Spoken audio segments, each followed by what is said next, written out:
What's up, Muscle and Strength? Cbum said here at New Body Dimensions Gym in Ottawa. Gonna be hitting a chest day. Not sure if we're going heavy or light right now. It's one of those ones where I walk in and you gotta kind of feel it out, but we're gonna push hard regardless and try and get a good pump.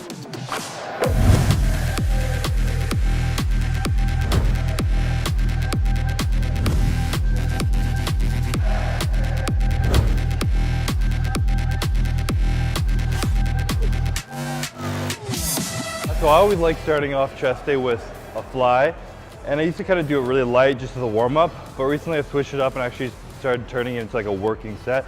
I have 2 or 3 working sets where I really push it.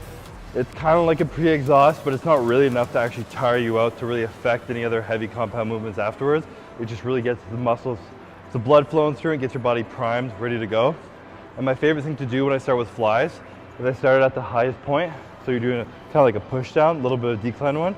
And every single set, I lower it a little bit. So you're kind of hitting every single angle just to warm it up. Increase the weights a little bit as they go along too. And you're really just getting a warm up in every single plane and you're ready to go.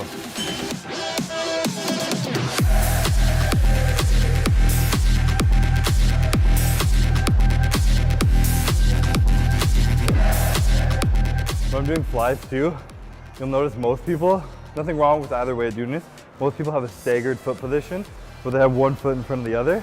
Personally, I like to have them actually lined up beside each other. It just creates any slight imbalance, because as soon as your hips are turned, your whole body can be kind of turned. So if this shoulder's farther back, this is obviously over exaggerated, but if this shoulder's back here, you can tell it's a lot different angle hitting on it.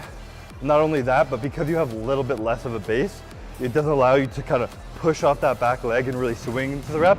You have to really focus on balancing, keeping your body still, and only using your pecs to contract the muscle.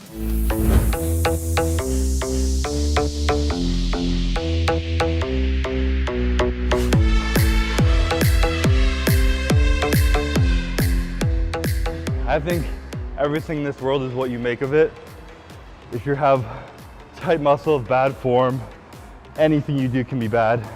Maybe bench is a bad rep because you can move more weight and there's more stress on smaller joints in your upper body, obviously, than heavier movements with your lower body. I've never had a problem benching any injuries. Everyone I know with really good chests and really good benches with good form, I've never had any injuries in shoulders or anything like that. As long as you don't really think when you're benching to like this is not contracting your pecs. So this movement right here, we're like retracting scapula and letting it fall forward. You don't want to do that. You want to keep press back completely. Stop your elbows from moving in any direction. If you're going to do a flared elbow press, keep it secure, do a little bit less weight, but with good form, just suck it up and bench press. This is one of those sets where you put on a heavy EDM tune and you gotta wait for the drop.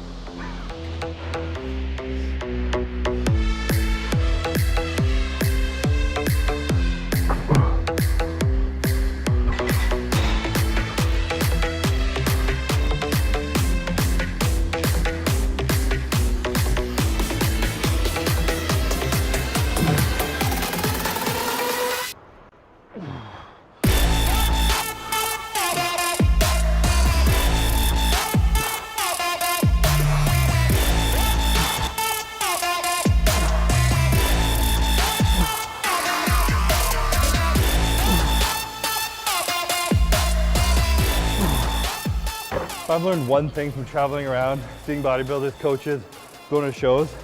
The only people that you see who don't start off with great genetics, perfect muscle building and all that, who actually really like put on size, thickness, and actually get that like hard, grainy, like big look, only come from the people that you see at some point in the year moving some serious weight and pushing through some reps. No machines constantly, 4 sets of 12, that kind of bullshit. All I see is guys moving heavy weight, crushing sets, and seems to be the only thing that truly works.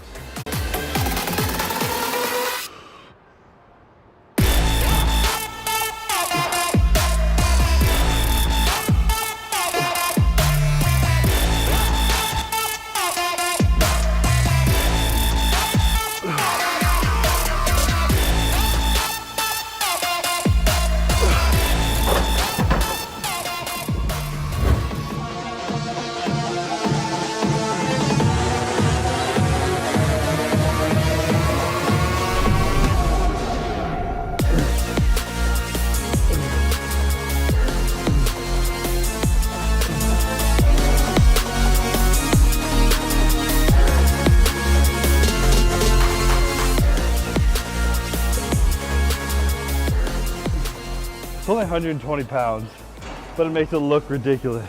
It's funny, it actually kind of helps, because I find sometimes the best way to hit your pecs on a dumbbell incline is to take the dumbbells and slightly turn them in a little bit as you do it. So if you're holding it above you, let your thumb kind of drop in. And because these are so damn big and heavy, even just the weight alone is kind of causing it to pull in a little bit. I find it actually gives me a better contraction.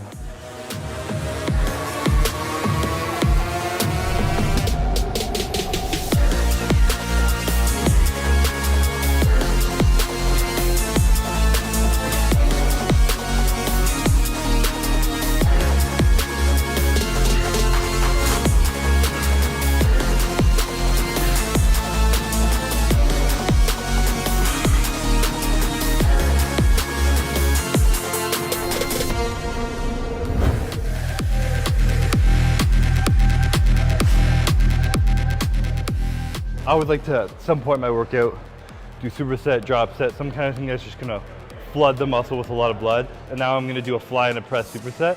So pec deck, it's just always been my favorite kind of fly machine. It just keeps everything so straight, so put together. I can really focus on just squeezing my pecs at the end of the rep. So we're gonna pre-exhaust with this, and then we're gonna move on to a hammer strength chest press machine and just pump it out.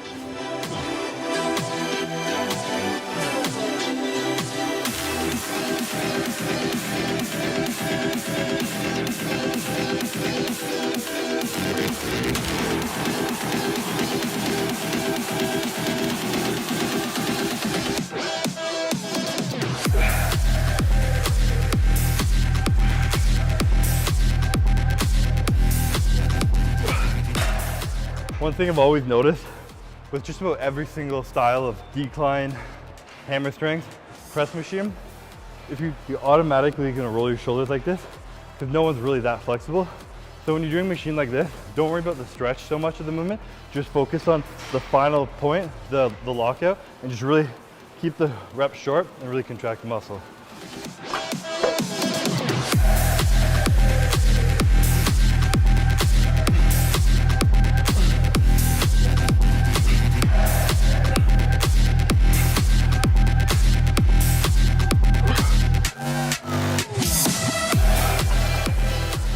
That's all we do for chest day. I used to be that guy who came in and would train chest for like an hour and a half, like training chest for an hour and a half.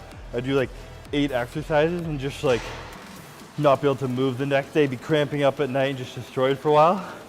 And I literally learned, but in my head that I'm gonna do that many exercises, I cut it down to maybe like 4 or 5 and a little bit less sets. I mentally push through the sets a lot harder, so I get better sets in less time, less volume, working harder, moving a little bit more weight. And I've noticed a lot more success, a lot more growth in all aspects of my body from training like that. So that's a wrap on chest day. Hope you guys liked the video. Be sure to subscribe below.